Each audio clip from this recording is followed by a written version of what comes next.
Welcome to the Faculty Exchange, conversations on teaching and learning and academic growth.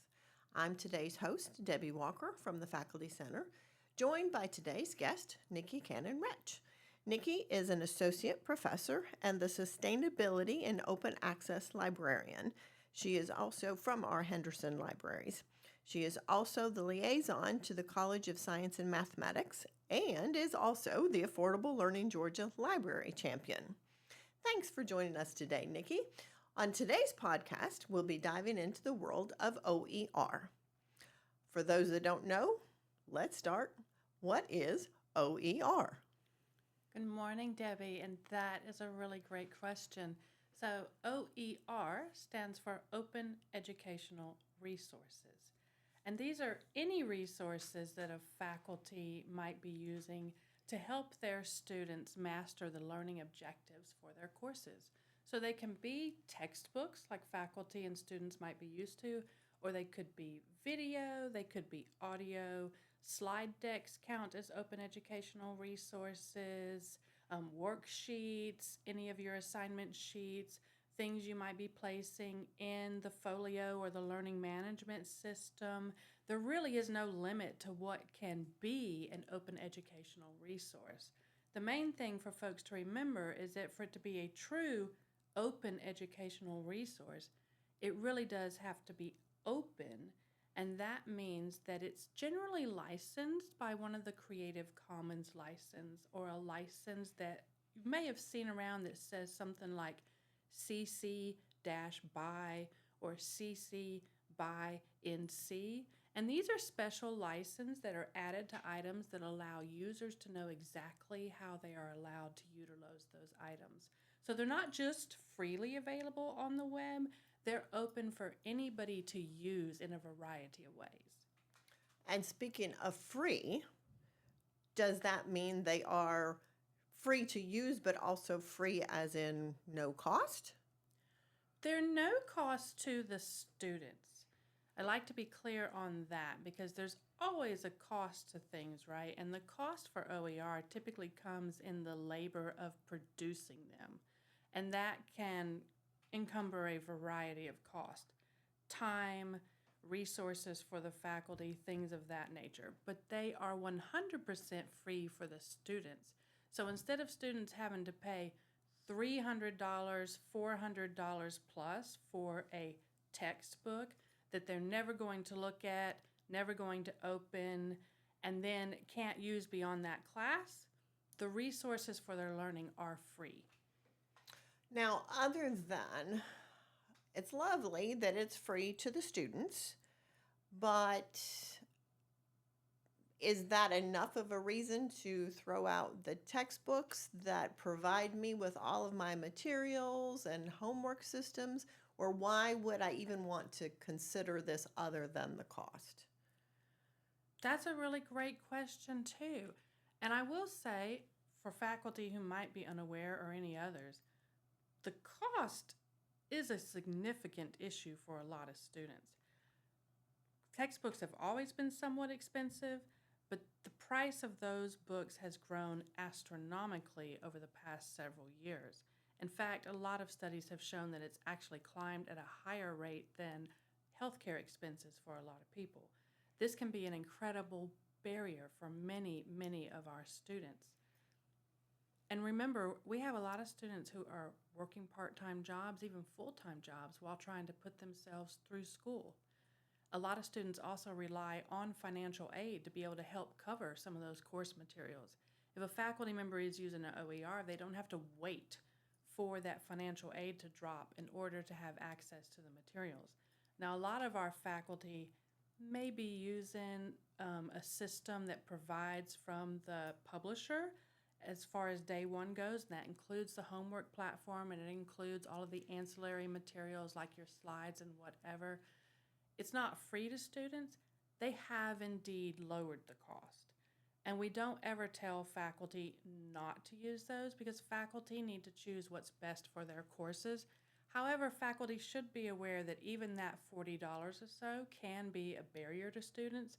Students often don't realize where that money is coming from, It's not 100% transparent sometimes when it will be pulled from their accounts.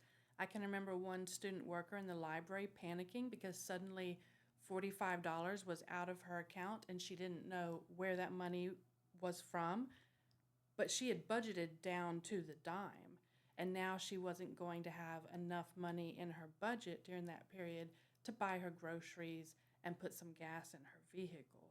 So it can still be a significant barrier to students. Also, students don't have access to this material once they leave the class, no matter how they leave the class. When they finish the class, they no longer have access to the material. If they happen to not do well in the class and have to drop it, or maybe they flunk it and they're going to have to retake it, they can't simply reuse that same system. They will have to pay yet again to receive a new code, and that can be problematic as well. But the really amazing thing about I was OER, waiting for you to get to that because, of course, the Faculty Center teaching, ta-dum-dum, ta-da. Yes. The really amazing thing about OER is that studies have shown repeatedly, and I will mention that one of the first studies showing this came right out of our state of Georgia from UGA, that when faculty use OER, we tend to see a pedagogical shift within those faculty members because they're choosing the exact materials they need, and in many cases maybe even creating some of those materials. Their teaching seems to go much more in line with the resources they're using, which has shown students to have higher grades, or at least the same kind of grade distribution as they were seeing with a proprietary book. It's also shown drops in DFW, or drop fail withdrawal rates from students. It shows a faster track to completion for a lot of students, because believe it or not, there are some students who will actually choose not to take a course when they need to take a course, simply because they can't afford all of the course materials for all of the courses that they need. And there are a variety of other things that OER has shown that go well beyond the benefit of that cost. Yes, I, of course, am a little biased coming from the Faculty Center and being an education major myself, but the idea that the use of OER materials increases the quality and efficiency of your teaching, the alignment, what you are focusing on is more transparent to the students, and so the learning environment just increases for everyone. And I love that more students pass the classes and more students progress. Okay, so we're sold on OER. What's my first step? If I want to explore it a little bit more, see if it works for me, if something I should consider for my class, what do you recommend? There are many options for faculty, and that's the great thing. It's not a one-way track. And I do want to say up front, for anyone who may be panicking, thinking, I have a full plate. I have research responsibilities. I'm teaching multiple classes. I have service responsibilities. I do not have the time to overhaul an entire class. Changing course materials means changing everything, and that's very time consuming. Indeed, it is, but baby steps can be taken. You can begin to implement slowly and just maybe replace one resource, or maybe explore some readings or something else that can be put in, and see how your students react to it. And the great thing about being in Georgia, if you happen to be in Georgia, is that the University System of Georgia, or the USG, has supported affordable course materials for quite some time. Affordable Learning Georgia, and you'll hear us talk about ALG quite a bit, has really been put in place to help faculty and the students explore these options.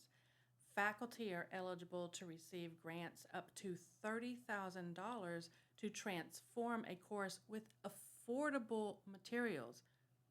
The interesting thing about ALG is that they don't necessarily have to be 100% true OER. They can be freely available materials on the web, even if they don't have one of those open license.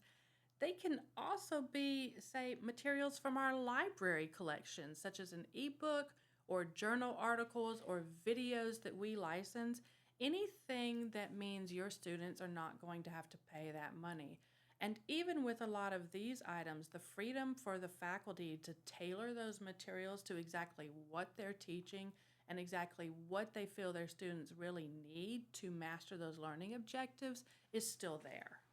Okay, so I think in your bio, I mentioned that you're the Affordable Learning Georgia Library champion. I just so happen to be the Affordable Learning Georgia Design champion.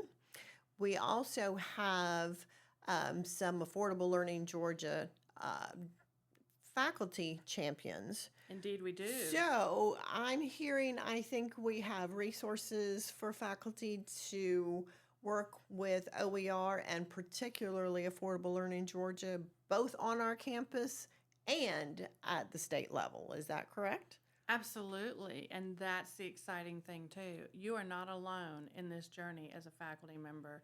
You have a full team behind you who can help you locate materials that may be suitable for your course, who can walk you through implementing those materials within your classes and designing strong pedagogy that will enhance your students' engagement and learning, that will walk you through applying for one of those grants that I mentioned. We will even read over your grant application for you, though let me be clear, we do not guarantee acceptance, but we'll catch some of those little things that might be red flags to somebody or give you some tips on that.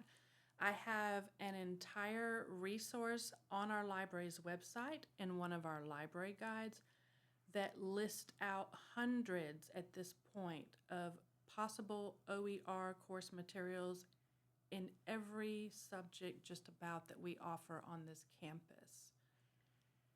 That's fantastic. So if you're interested in exploring, we've got, Nikki has the Lib Guide through the Henderson Libraries you can find. You can reach out to Nikki, me, or any of our faculty champions. Um, so from here we have what is OER? Open Education Resources, open as in open to anyone and at a very low, if not no cost. We have the plus that it helps pedagogy, it helps us teach better, it helps us align better, so we see better student outcomes. We have the support here with Affordable Learning Georgia at the state level and our local university level. Um, Sounds pretty good to me. Do you have any other suggestions or guidance right now, Nikki, that you'd like to add? I would just encourage anyone who may be on the fence to reach out and have a conversation with us and explore some of these options. It really doesn't have to be done all at one time. We fully understand how busy faculty schedules are, and we can help make this an implementation over time if need be and allow you to adjust to kind of this new approach. Also, we're in the year 2026. It's really not a bad idea to explore things beyond the same type of textbook system that we've been using forever. In many cases, there are so many options that would be better for your courses. Well, thank you, Nikki. I think that gives us some really good food for thought, some food for thought on the learning environment and the learning experience that we're providing for our students. And so thank you very much for joining us today. We are the Faculty Exchange Thank you. at the Faculty Center. Thank you, Nikki.